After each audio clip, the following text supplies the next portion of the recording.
I went to the FedEx office to pick up a package, but the clerk handed me an encrypted drive I never ordered. He said, "Your wife asked us to deliver this exactly 3 years after her death." I froze. Adeline had been dead for 3 years. Inside was a message, "Ask the children why they lied about my death." When I discovered the truth, I realized my family had been hiding a dark secret I never could have imagined. Before we continue, hit subscribe and let me know in the comments what country you're listening from. What I discovered next changed everything I thought I knew about family. Morning Atlas. Felix Hawthorne called from behind the counter. 20 years working this route, and he knew every customer by name. "Got your daughter's package from Seattle right here." I signed the electronic pad, my 65-year-old hands not quite as steady as they used to be. 3 years since Adeline's death, and I still wasn't used to handling everything alone. "Thanks, Felix. Nova keeps sending too much coffee." Felix disappeared into the back room, then returned with a second item. A small black encrypted drive wrapped in brown paper. No return address. "Almost forgot. Your wife asked us to deliver this today specifically." The world stopped. "I'm sorry, what?" Felix pushed the device toward me with his usual smile. "Adeline dropped this off about 3 years back. Said to hold it until November 8th and give it to you personally. Today's the 8th. My keys slipped from my fingers, clattering on the floor. "Felix, Adeline has been dead for 3 years. His smile froze. "What? No, Atlas, that's impossible. She was standing right where you are talking about encryption keys and digital protocols. Very specific about the security. She died November 8th, 2021. Cancer." I was holding her hand. Felix went white. "But she knew all the technical terminology. She was very much alive when she gave me this." The device sat between us like a bomb. The label showed Adeline's distinctive handwriting. Neat, precise, exactly like her mathematical research notes. I need to get home. I drove my Tesla through Fremont's tech-lined streets in a daze. Every routine landmark felt foreign now. Inside our smart home, I locked the door and sat at the computer setup Adeline and I had built together during Silicon Valley's early days. The encrypted drive required a password. I tried anniversaries, birthdays. Nothing worked. Then I remembered something Adeline used to say, "The most important truths are hidden in plain sight, Atlas." I typed our home address. The drive unlocked. A single folder appeared, the truth about our family. My cursor hovered over it. Opening this would change everything. But Adeline had trusted me with whatever she'd discovered. I clicked. Inside was an audio file, "Start Here, My Love." Adeline's voice filled the room clear as if she were beside me. "Atlas, if you're listening to this, then I am truly gone. And enough time has passed for you to handle what I need to tell you. I'm sorry for the shock this must cause. I arranged this delivery through Felix because I knew he'd remember me and confirm my identity. You needed proof this came from me." Her voice wavered slightly. "On this drive is everything I discovered in the months before my death. I should have told you then, but I was trying to protect you. Now protection requires knowledge." A pause. I could hear her taking a shaky breath. "Ask the children why they lied about my death. The answer's on this drive, but prepare yourself, my love. What you find will change everything you believe about our family." Another pause, longer this time. "Orion and Nova did what they did to keep you safe, but in doing so they put themselves in a position I fear they cannot escape from alone. Trust no one until you understand. Not the police, not our lawyer, not even our children, not at first." Her voice broke slightly. "You are stronger than you know, Atlas. You always have been. The encryption key for the main files is our first dance song, 'I Love You Forever.'" The recording ended. I sat in the silence of our office, staring at the drive that contained secrets my dead wife had hidden from me. Secrets about our children. Secrets that had apparently gotten her killed. Because if Adeline had arranged this delivery 3 years ago and she'd mentioned the months before my death, then she'd known she was going to die. The answer to my question sat right there in front of me. A folder labeled "Financial Evidence." My hands trembled as I opened it. Whatever Adeline had discovered about our family was apparently worth documenting with the precision of a federal investigation. The first audio file was dated 6 months before her death. "Atlas, I need you to understand what I've found about Orion's sudden success." Her voice was steady but strained. "That AI startup he told us about, the one that made him rich overnight," I ran the numbers. "The company barely exists, but $89 million has moved through cryptocurrency exchanges, using shell companies registered to our home address. Our address. Someone had been using our home as a front for massive financial fraud. Bank records filled my screen, statements showing systematic withdrawals from my retirement fund transfers. I'd never authorized digital signatures that looked like mine but weren't. The dates matched Orion's lifestyle changes perfectly. The house in Los Altos Hills, the expensive cars, Reina's designer, everything. An email chain made my stomach drop. From omeridianatechventures.com to Reina, meridian@gmail.com. tgrimmyadvancedtech.corp. Dad's getting suspicious about the retirement account. We need to accelerate the timeline. Reply from tgrimadvancedtech.corp. Handle your father. Reina knows what to do if he becomes a problem. Reply from rainameridian@gmail.com. Don't worry about Atlas. Mom's the real threat. She's been asking too many questions. Mom's the real threat. They'd been planning this. My son, my daughter-in-law, and someone called TG, who apparently ran the whole operation, and Adeline had gotten too close to the truth. The final audio file was dated 2 weeks before her death. Adeline's voice was weaker now, frightened. I confronted Orion yesterday, showed him the evidence. He didn't deny it, just said it had gotten out of hand. But then he said something that terrified me. The TG wouldn't let him stop, now that they were in too deep. Her voice dropped to a whisper. My cancer medication tastes different lately, Atlas. The pills Orion picks up from the pharmacy for me. I'm getting sicker faster than the doctors predicted. I think someone's been tampering with them. The cancer medication. Orion had insisted on handling all her prescriptions, said it was the least he could do to help. If something happens to me, you'll know it wasn't the cancer. Protect Nova. She doesn't know anything. But Atlas, whatever you do, don't trust Orion. Our son isn't who we thought he was. The recording ended. I sat in the darkness, the weight of betrayal crushing me. The boy I'd raised, taught to code, been so proud of. He'd been systematically stealing from me while poisoning his own mother. $89 million. My retirement fund. Adeline's life. All sacrificed for whatever scheme this TG person was running. Outside car doors slammed shut. Heavy footsteps crunched across the gravel driveway, moving with purpose toward my front door. Multiple sets of footsteps. They weren't here to talk. The front door exploded inward as I grabbed the encrypted drive. 3 men in tactical gear swept into my living room. Professional. Armed. I had maybe 10 seconds before they reached the office. Adeline's warning echoed, "Trust no one until you know the truth." I shoved the drive into my jacket and bolted for the back door. My phone triggered our smart home's rear exit, just as boots thundered upstairs. He's not here. Check the office. I slipped through the back garden, staying low behind the hedge. My Tesla was probably compromised. Instead, I sprinted toward the neighbor's fence, grateful for those morning walks with Adeline. There, moving toward Stevenson Boulevard, I vaulted the fence, landing hard in the Johnsons' yard. Their German shepherds barking covered my escape as I flagged down an Uber. 24/7 internet cafe on Pacific Commons. Drive fast. Through the rear window, 2 black SUVs tore from my driveway.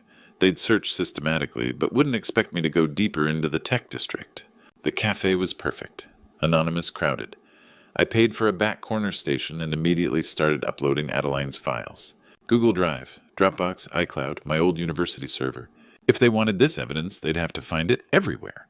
"Excuse me, sir." The manager approached nervously. "Some men outside are asking about you." They showed badges. Badges. Of course, TG's operation had law enforcement credentials. "Is there a back exit?" "Through the kitchen." I was already moving. The kitchen led to a service alley connecting to Pacific Commons Shopping Center. From there, I could blend into the evening crowd of tech workers. But I needed height, perspective. The parking garage across from the Apple store rose 6 stories. From the top level, I could see the whole district. 4 SUVs, at least 12 men. They had the cafe surrounded, expanding their search grid. I was trapped. Then I noticed the security camera mounted on the northeast corner. Red recording light blinking steadily. If something happened here, there'd be evidence. These people operated in shadows. They wouldn't risk exposure. I walked directly under the camera and waited. 5 minutes later, the SUVs pulled away. My phone buzzed. Dad, are you okay? I heard about a break-in at the house." Orion. The same voice that used to call from college needing coding help. The same voice that had thanked me at his wedding. The same voice planning my death in those emails. "I'm fine, son. Just shaken up. Where did you hear about it?" "It's all over the neighborhood app. This is serious. You can't stay at the house. Come stay with Raina and me until police figure out what happened. The police. Right. Probably on TG's payroll, too. That's thoughtful. Let me grab a few things first. No, Dad. Don't go back there. It's not safe. I'm sending a car for you right now. What's your location? He was trying to find me. The concerned son act was perfect, but I could hear something else underneath. Urgency. Desperation. Fear. I'll call you back. I need to think. I ended the call and stared at the phone. My own son was hunting me. The boy I'd taught to code was using every digital tool at his disposal to track me down. But he'd forgotten something important about his old man.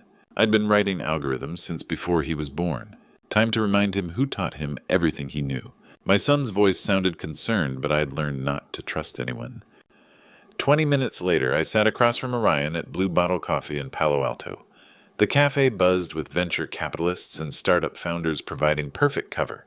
But I had to be careful. But one wrong word could put me in immediate danger. Dad, you look terrible. Are you hurt? Orion reached across the table, concern etched on his face. I remembered that expression from his childhood. The same worried look when he'd broken something and blamed Nova. I'm fine, just shaken up. I kept my voice steady. The police said it was probably random. Burglars looking for electronics? That's what I heard on the neighborhood app. He leaned forward. But Dad, you can't stay at the house alone. It's not safe. Interesting. How had he known I wasn't staying at the house? I hadn't mentioned leaving. You're probably right. I was thinking of getting a hotel room for a few days. No need for that. Come stay with Raina and me. We have plenty of space. The same house bought with my stolen retirement money. That's generous, but I don't want to impose. Besides, I should probably stay close to home in case the police need anything. Orion's eyes flickered with something. Frustration. What could they possibly need? It was just a break-in. Well, they asked about Mom's old research files. Apparently, the burglars spent a lot of time in the office.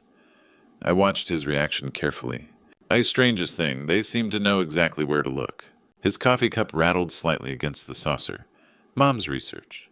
Why would burglars care about mathematical theorems? That's what I wondered. Unless...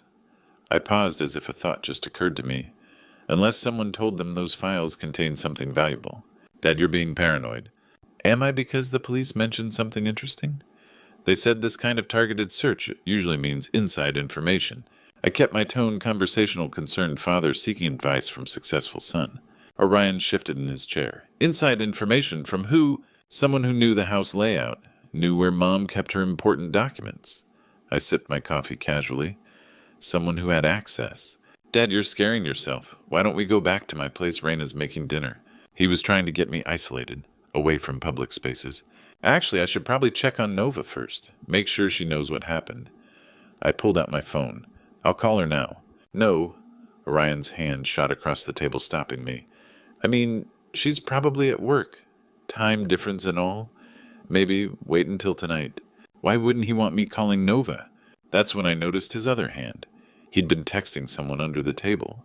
His thumb moved frantically across the screen. You know what, son? You're right. I am being paranoid. I stood up slowly. Thanks for the coffee. I think I'll head to that hotel after all. Which hotel? I should know where you're staying. I'll figure it out. Probably something near the airport. As I walked toward the exit, I caught Orion's reflection in the window. He was still texting, his face tight with concentration. I'd almost reached my car when I heard her voice. Hello, Atlas. Raina stood beside a black Mercedes, her smile cold as Silicon Valley fog. She was dressed in expensive business attire, every inch the successful tech executive. We need to talk. Raina's smile was ice cold as she approached, clearly in control. I was hoping we could avoid this conversation, Atlas. But Orion tells me you've been asking uncomfortable questions. I glanced back at the cafe. My son was inside phone, pressed to his ear, watching us with the expression of someone in over his head. Questions about my retirement money, about my wife's death. Those seem reasonable. Your wife's death was unfortunate but necessary. Her voice carried no emotion. Adeline was brilliant, but she couldn't leave well enough alone. The casual admission hit like a physical blow. This woman had sat at my dinner table, called me dad, and murdered my wife. You killed her? I solved a problem. Adeline discovered our operation 6 months before her cancer diagnosis. The cancer just gave us convenient cover. And Orion, your son is ambitious, greedy, weak, but he's not a killer. That required actual vision. She gestured toward her Mercedes. Get in. We're discussing terms at my office. What terms? You have Adeline's evidence files. I want them back. And if I refuse, Raina showed me a photo that froze my blood. Nova bound and gagged in what looked like a warehouse. Your daughter is very pretty. Tragic if something happened to her. They had Nova, my innocent daughter who'd never hurt anyone. The files atlas, all of them, including your cloud backups. She knew about the uploads. Fine, but Nova goes free first. That's not how this works. Get in. We drove to Orion's startup office in the industrial district. State-of-the-art smart building. One I'd helped design 2 years ago when I thought my son was legitimate. Impressive setup, I said as we entered. Orion could afford it with your retirement fund. 3rd floor. Open concept office glass and steel cryptocurrency displays on every wall. Sit. Raina pointed to a chair. Orion emerged from a side office looking sick. Dad, I never wanted... Shut up. Raina's voice cut like a blade. Your father is transferring Adeline's files to our servers. She pulled up a workstation. I need your cloud passwords, all of them. But I was studying the room's smart systems. The same network I'd helped design. My phone connected automatically. I still had administrative access. You know Raina Orion really spared no expense on this place. I triggered the fire suppression system. Halon gas flooded the room. Emergency lighting activated, elevators locked down. What did you do? Raina spun around, eyes wide. Emergency protocols. In 30 seconds, this floor seals and ventilation shuts down. Orion ran for the stairs. Smart. He remembered the schematics. Raina lunged at me, something metallic flashing. I dove behind a server rack as the room's communications went dark. My override had cut their network phones everything. You think this changes anything? I still have your daughter. I reached the server room, fingers flying across the emergency console. All building systems controlled from here, including external communications. Cut their communications, their whole operation falls apart. My phone buzzed, one call getting through. Dad, Nova's voice, terrified. Dad, help me, they have me. The line died, but I'd heard something in the background.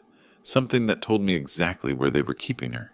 I had to find help, but Adeline's warning echoed trust no one. But hiding in that server room, I remembered something else from her recordings. There are still good cops, Atlas. Find Detective Sage Hunter. 20 minutes later, I sat in a secure room at the FBI field office. The background noise from Nova's call had been crucial. The distinctive Bay Bridge foghorn. They were holding her near the waterfront. Mr. Meridian, we've been hoping you'd contact us. Detective Hunter had sharp eyes and the steady presence of someone you'd want in a crisis. You know about Raina. We've been investigating Thaddeus Grimm for 3 years. Agent Cypher Kane spread files across the table. Your son's startup is just one piece of a larger operation. Grimm runs Advanced Tech Corporation, Hunter explained. Surface-level legitimate venture capital. Underneath money laundering using Silicon Valley startups as fronts. Your son's company was perfect, young, desperate for funding. And Raina Castellano, her real name. Grimm's top lieutenant specializes in compromising targets. She's been working your family for 5 years. 5 years, since before she met Orion. Detective Ravencross feeds them information from inside, Kane continued. Every time we got close, she'd tip them off. So you can't trust your own people. We can't trust Cross, but we've been building a parallel case. Hunter leaned forward. Are you willing to help us end this? They have my daughter. We know where. Kane pulled up satellite imagery. Grimm owns a warehouse complex near Pier 33. Tech equipment storage officially. Sensitive operations unofficially. The building looked like a fortress. Raina will want an exchange. Your evidence for Nova's life. We can use that. You want me to walk into a trap. A trap we control, but we need inside information, building layouts, security systems. I thought about the integrated systems I'd designed throughout Silicon Valley. I can help with that? Good. Because we have another problem. Hunter's expression darkened. They're moving operations tonight. If we don't act in the next few hours, Grimm's entire network disappears. What about Nova? If they're running, they won't leave witnesses. Ice water in my veins. My daughter wasn't just kidnapped. She was on borrowed time. What do you need? Everything about their technology, security, psychology. Raina thinks she's smarter than everyone. That's her weakness. And Grimm. He trusts Raina completely. Doesn't know she's been skimming from the operation building her own nest egg. Hunter checked his watch. 2 hours before they start moving assets. If we're saving Nova and taking down this network, it's tonight. Then let's go.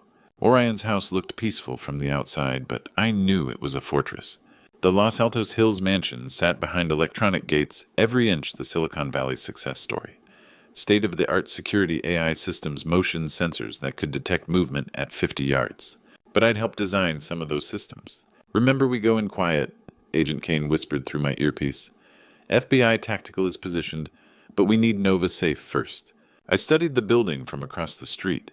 2 years ago, Orion had asked for my security advice. I'd been so proud thinking my son wanted his old man's expertise. Now I realized he'd been planning betrayal even then. There, I pointed to the north wall. Blind spot in camera coverage. Motion sensors have a 3-second delay on that angle. We moved quickly, staying low. My 65-year-old knees protested, but adrenaline carried me forward. Nova was inside, terrified and alone. The external cameras were easy. I still had backdoor codes from my consulting work. A few keystrokes, and the security system showed empty lawn. The laser grid in the main hallway was new but predictable. I'd taught Orion about security redundancy. He'd learned too well. We crawled under the beams, following paths I'd mapped from memory. The house hummed with servers and climate control. Nova's voice came from below us, faint but unmistakable. Dad, are you there? The basement server room. Most secure location surrounded by electronic countermeasures. I found the hidden access panel behind the kitchen pantry. Another feature I'd suggested. Stairs led to a high-tech bunker. Nova sat tied to a chair, tears streaming, but her eyes lit up when she saw me. Dad, I'm here, sweetheart. I cut her restraints, pulling my daughter into a fierce hug. Dad, I heard them talking. Orion's been planning this for years. Grimm promised him everything. Money, power, new identity if they had to run. It's okay, we're getting you out. Not so fast. Orion stood in the doorway, unrecognizable. Cold eyes, calculating expression. A pistol in his right hand. I really hoped it wouldn't come to this, Dad. Orion, please. She's your sister. Sister. We're not even real family anymore, Dad. Blood doesn't mean anything when you've been living a lie your whole life. He stepped forward, gun steady. You both know too much now.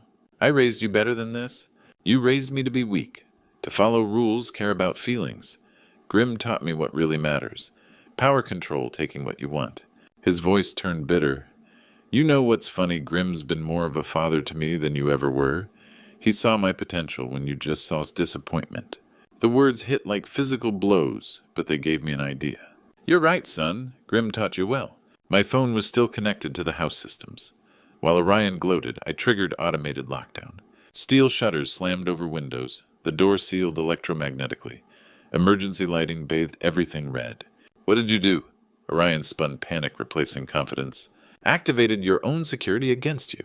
Something Grimm never taught. Always know your environment better than your enemy. The gun wavered. This doesn't change. Agent Kane moved like lightning, disarming Orion before he could finish. My son collapsed to his knees, finally looking like the scared boy I remembered. It's over, Orion. No. Barely a whisper. Grimm will never let this end. He'll kill all of us before letting his operation fall apart. Heavy footsteps echoed above us. Multiple sets moving with military precision. Game over, Atlas. Thaddeus Grimm's voice carried through the intercom, cold and amused. I'm afraid my young protege is right. This is far from over. Thaddeus Grimm walked into the room like he owned the place. Because he did. The man behind everything stepped through the sealed doorway, as if electromagnetic locks were merely suggestions. Tall, silver-haired, wearing a perfectly tailored suit that probably cost more than most people's cars. He moved with the confidence of someone who'd never faced real consequences for his actions. Until tonight. Atlas Meridian, the famous software architect. Grimm's voice carried the smooth polish of a man accustomed to boardrooms and power lunches. I've been looking forward to meeting you properly. The feeling isn't mutual. Oh, but it should be. You see, this has all been about you from the very beginning. Grimm gestured around the high-tech bunker. 10 years of careful planning. Your company, your innovations, your brilliant mind. I needed all of it. So you decided to steal it. And I decided to acquire it through the most efficient means available. Your son made an excellent inside man once we found the right leverage. Orion flinched at the words, still kneeling where Kane had left him. Reyna was even more useful, Grimm continued. Beautiful, intelligent, completely without conscience. The perfect handler for a weak-willed mark like Orion. And my wife? Grimm's expression didn't change. Adeline was brilliant, but inconvenient. She discovered our operation 6 months before her cancer diagnosis. We simply accelerated her timeline. The casual admission of murder hung in the air like poison gas. You're insane. I'm practical. Your wife's death served multiple purposes. It eliminated a threat, provided cover for our activities, and left you emotionally vulnerable. We could have continued indefinitely if she hadn't been so thorough in her documentation. Heavy footsteps echoed from the stairway above, multiple sets moving fast. That would be Detective Cross. Grimm smiled. Come to arrest you for industrial espionage and murder. Such a tragic end to a brilliant career. But the voice that called down wasn't Detective Cross. FBI building is surrounded. Detective Hunter's voice amplified through a megaphone. Grimm's confidence flickered for the first time. Impossible, Cross assured me. Cross has been under surveillance for 6 months, Agent Kane said, rising from behind the server rack. Every conversation, every payment, every order you gave her. We have it all. The sound of tactical teams moving through the house above us was unmistakable now. Grimm's perfectly orchestrated plan was collapsing in real time. Orion, tell them. Grimm's voice turned desperate. Tell them your father forced you into this. Tell them he was the mastermind. But my son just stared at the floor, broken. I can't do this anymore. Orion's voice was barely a whisper. I can't lie anymore. Dad, I'm sorry. I'm so sorry for everything. Pathetic! Raina's voice cut through the emotional moment like a blade. She'd been silent until now, calculating her options. You were always weak, Orion. Grimm should have known better than to trust a mama's boy. She moved toward the emergency exit I'd forgotten about, a maintenance tunnel that connected to the neighboring property. Agent Kane was faster. Going somewhere Ms. Castellano. The takedown was swift and professional. Raina hit the floor hard, her designer outfit finally showing some wear. Thaddeus Grimm, you're under arrest for conspiracy, money laundering, and murder. Detective Hunter appeared at the top of the stairs, weapon drawn, but controlled. Atlas Nova, are you both all right? We're fine. I managed, still holding my daughter close. As they led Grimm away in handcuffs, he looked back at me one last time. You think this is over? There are others. Bigger operations. You've won a battle, not the war. Maybe, but I've won the only battle that matters to me. The next few hours passed in a blur of statements, evidence collection, and medical checks. The FBI had been building their case for years, and tonight's operation had given them everything they needed. Orion was taken into custody, but Hunter assured me that his cooperation would be considered during sentencing. Raina showed no remorse, already demanding lawyers and making threats about what she'd reveal if they didn't cut her a deal. As the house finally emptied of law enforcement, I found myself alone in Orion's office. That's when I noticed it. A small envelope tucked behind his computer monitor, marked with Adeline's handwriting. For Atlas, when it's over. Inside was a single sheet of paper. My darling husband, if you're reading this, then you've done what I knew you could do. You've saved our family. You've found the strength I always saw in you, but you never saw in yourself. I love you forever, and I'm so proud of the man you've become. Take care of Nova. Take care of yourself. And remember, love transcends everything, even death. Adeline. I sat in that empty office and cried for the first time since her funeral. But these weren't tears of grief anymore. They were tears of gratitude. 6 months later, I stood in federal court as Grimm received his sentence. Life imprisonment without parole. Judge Martinez's voice carried absolute finality. The man who'd murdered my wife and corrupted my son finally faced justice. Raina got 25 years, showing no remorse even in shackles. Orion received 15 years reduced for cooperation. When they read his sentence, he looked at me across the courtroom. Frightened, ashamed, but finally honest. I nodded to him. Not forgiveness yet, but a beginning. The $89 million recovered went back to defrauded investors.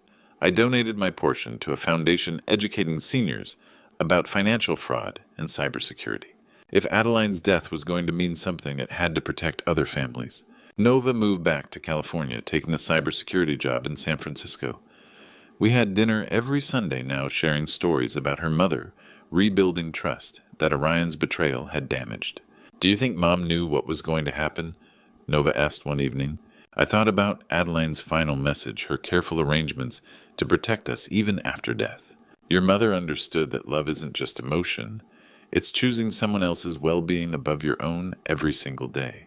I started teaching cybersecurity at the local senior center. Every Tuesday and Thursday, helping people my age navigate the digital dangers that had nearly destroyed us.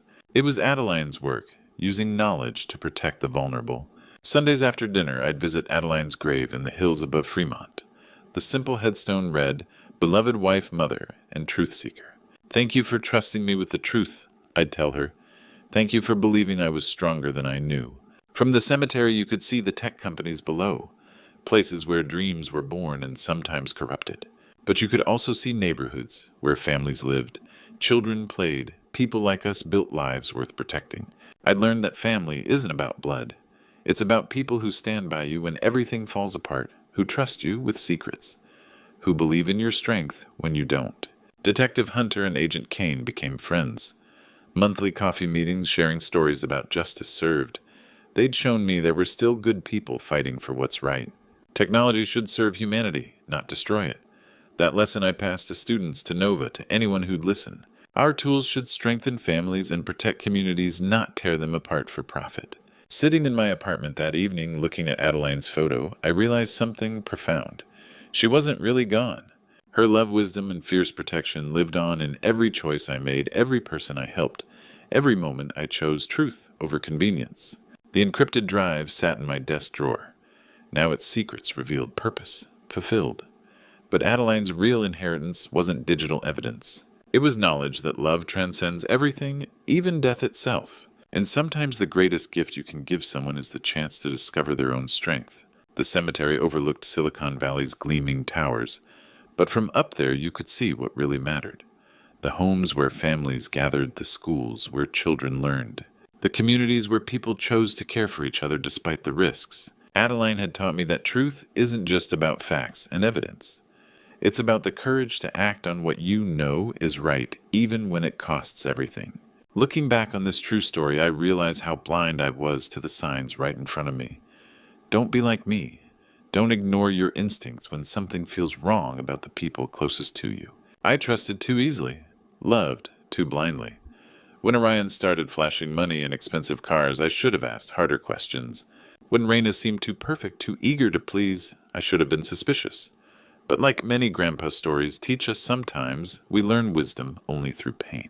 God has a way of revealing truth when we're ready to handle it, even when that truth shatters everything we believed about our family. I spent 3 years grieving Adeline's death, never knowing she'd been murdered by our own son's greed. The Lord works in mysterious ways. He used my wife's love from beyond the grave to save what remained of our family. This true story taught me that technology can be both blessing and curse. The same encrypted drive that revealed my son's betrayal also contained my wife's final act of love. Don't be like me. Don't wait until tragedy strikes to truly see the people around you. If you're hearing this among other grandpa stories about family betrayal and redemption, remember, blood doesn't guarantee loyalty, but love transcends even death itself. God gave me strength I didn't know I possessed when I needed it most. The hardest lesson. Sometimes protecting your family means fighting against your own children. I pray to God that none of you ever face such a choice. But if you do remember, truth is always worth the cost, no matter how much it hurts. This true story changed me forever. At 65, I learned that being a grandfather means more than just loving your family. It means having the courage to hold them accountable when they lose their way. Don't be like me. Don't let blind love make you an accomplice to evil, even when that evil wears the face of someone you raised. What would you have done in my situation? Share your thoughts in the comments below. If this story touched your heart, please share it with others who might need to hear it. And don't forget to subscribe to our channel for more powerful grandpa stories that remind us what really matters in life.